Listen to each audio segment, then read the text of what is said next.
Paz de Cristo, mis queridos hermanos, paz de Cristo a toda la iglesia, mis hermanos de lejos, de cerca, qué gusto que en este día volvamos a encontrarnos para ponernos a la luz de la palabra de Dios y dejarnos guiar por ella. Le ruego que en esta hora me acompañe en una oración para que podamos pedirle al Señor que nos guíe y que nos hable en esta hora. Allí donde está, si puede, cierre sus ojos e incline su rostro. Clamemos a Dios. Padre Santo, le damos gracias, Señor, por la oportunidad que tenemos de compartir la palabra de Dios en este día. Y le imploramos, Señor, que sea usted guiándonos. Señor, apartado de usted nada podemos hacer. Su palabra es nuestra herramienta, nuestra guía, nuestra espada para la batalla espiritual. Su palabra tiene el poder suficiente para poder cambiar realidades. Su palabra, Señor, hizo todo lo que vemos, Señor, de lo que no se veía. Hay poder en su palabra y poder en su nombre. Le pedimos, Señor, que a través de su palabra nos edifique en esta hora, Señor, y nos guíe en nuestro crecimiento espiritual. Nos ponemos en sus manos, moldee nuestras vidas, que su palabra entre como espada de dos filos, Señor, dentro de nuestras vidas y nos desnude delante de usted, para que podamos, Señor, ser edificados, corregidos, guiados, iluminados, fortalecidos por la palabra de Dios. Se lo rogamos en el nombre de nuestro Señor Jesucristo. A usted le damos alabanza y gloria, loor y exaltación, único Rey verdadero. Gloria a Dios, gloria a Dios. En este día vamos a abordar el siguiente tema, rompiendo cadenas del diablo. Escuche bien, la palabra esclavitud, ¿qué le sugiere a usted? ¿Qué se imagina? Yo inmediatamente veo a los esclavos de galera, atados a un remo, encadenados, y si se hundía el barco, ellos se hundían. Esa es la palabra esclavo que se usa cuando dice que éramos esclavos del pecado. De por vida, a fondo. ¿Qué se imagina usted cuando escucha la palabra esclavo? Si usted puede en su casa, cuando termine esto, mañana, durante el día, lea Efesios capítulo 6, versículos 10 al 20. Ahí habla acerca de una armadura y de una lucha que hay. Este pasaje dice que como iglesia del Señor Jesucristo, estamos en una guerra espiritual, una guerra que se desarrolla en la realidad de nuestras vidas. No, la verdad cierta es que muchas personas no quieren creer en esto, pero es verdad. Desafortunadamente, algunos creyentes son derrotados en su vida cristiana porque niegan, ignoran o no se preocupan por esta realidad, que tenemos una guerra. ¿Qué dice la Biblia sobre el enemigo? Muchos cristianos hoy en día subestiman el poder y la influencia del diablo en las vidas de las personas y aún en medio de la iglesia. Algunos hasta creen que no son sensibles a la influencia de la actividad demoníaca. Quienes así piensan suelen emplear argumentos como Primera de Juan 5:18. Dice así: sabemos que todo aquel que ha nacido de Dios no practica el pecado, pues aquel que fue engendrado por Dios le guarda y el maligno no le toca. En este texto lo que tenemos es una promesa de que si estoy en Dios, en la batalla espiritual, el maligno no tiene poder para tocarme al estar apartado del pecado. El diablo no me puede tocar. No dice que el diablo no me va a atacar. No dice que el diablo no me va a hacer la guerra o no me quiera hacer tropezar. Si Satanás no pudiera tocar al cristiano, ¿por qué entonces recibimos instrucción en el sentido de ponernos una armadura de Dios, de resistir al diablo? Someteos pues a Dios, resistid al diablo y huirá de vosotros, dice la palabra. ¿Por qué la palabra nos dice que permanezcamos inquebrantables y que debemos vigilar? Si no fuéramos vulnerables a ser heridos, atrapados, atacados por las trampas de Satanás el diablo, ¿por qué el apóstol Pablo describe nuestra relación con los poderes de las tinieblas en términos de una batalla? La respuesta es que estamos en una guerra espiritual, que esta no es opcional para nosotros. Alguien lo dijo así algún día: si usted se sube a un auto y sale a la calle a manejar y va llevando su auto, aunque sea a tirones, y no sabe manejar ni sabe leyes del tránsito, se pasa una ley, lo detiene el policía y usted le dice, sabes que yo no sé manejar, yo no tengo licencia, nunca estudié la ley, eso no lo exime de la responsabilidad por el hecho de ser un chofer en la calle, debe saber. Las leyes, al ser hijo de Dios, parte de la iglesia, el cuerpo de Cristo, usted inmediatamente entró en batalla con Satanás el diablo. Usted quizás puede decir, yo no quiero esto, yo no lo busco, yo andaba buscando que el Señor me sanara, que me prosperara, que me aliviara el camino, pero esto usted no lo puede escoger. Hay una batalla desde que usted decidió poner a Cristo como el rey de su vida, no tiene opción. Y se trata de un asunto, créalo o no, de vida o muerte. Aquellos que niegan el potencial de nuestro enemigo para destruirnos son los más vulnerables a sus ataques. Satanás es engañador y hará lo posible y lo imposible para trabajar en el secreto. Yo me niego como pastor instruido a la iglesia y a los coros. Yo no quiero cantos en donde se cite al diablo. No fuimos a la iglesia a darle la gloria al diablo tampoco. Donde se cite al diablo, donde se ridiculice, se ríe. La Biblia en dos textos, en Judas y en segunda de Pedro, habla de personas que son necios. Tienen el entendimiento entenebrecido y ellos se burlan de las potestades superiores. Resulta que el enemigo le gusta eso. Es parte de su engaño. Trabajar a escondidos, que se le ridiculice, eso le abre puertas.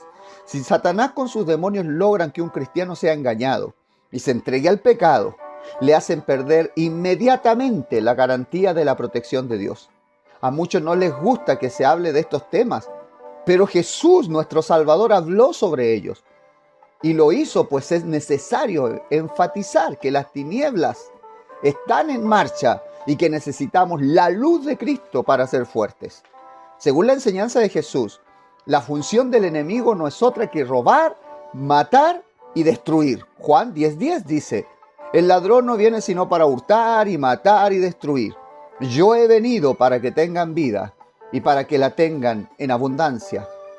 Primera de Juan 5:19 nos dice que aquellos que están sin Cristo están bajo el dominio del maligno, del príncipe de la potestad del aire.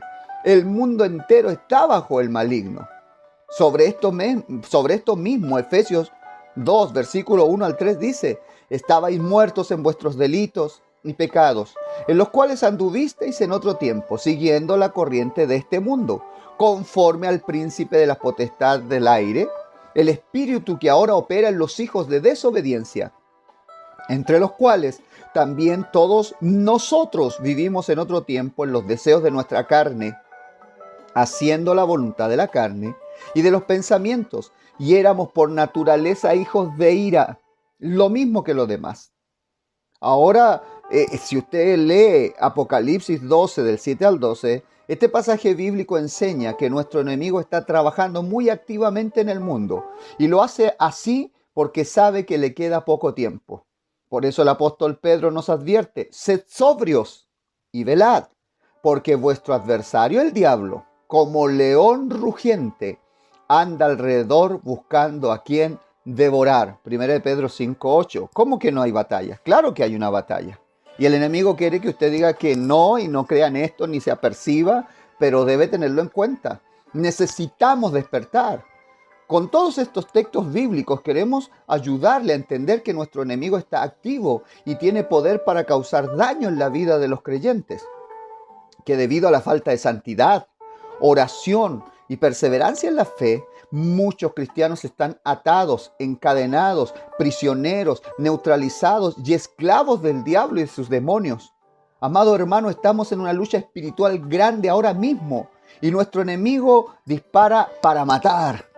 Nosotros en Venezuela, cuando fuimos misioneros, vimos mucha gente que te desea bendición de Dios. Dios te bendiga, mi hermano. Y siempre se encomiendan al Señor. Pero a veces, antes de salir a trabajar, aunque te dicen Dios te bendiga, encienden un tabaco o le prenden una vela o se van a una hechicería. Mezclan la fe en Dios con la cultura de el vudú o cultivar relaciones con ídolos, seguir el sincretismo, hacer caso a una serie de tradiciones paganas. Eso es exactamente lo que el diablo quiere, mantenernos alejados de la verdadera fe para poder tenernos atados y destruirnos.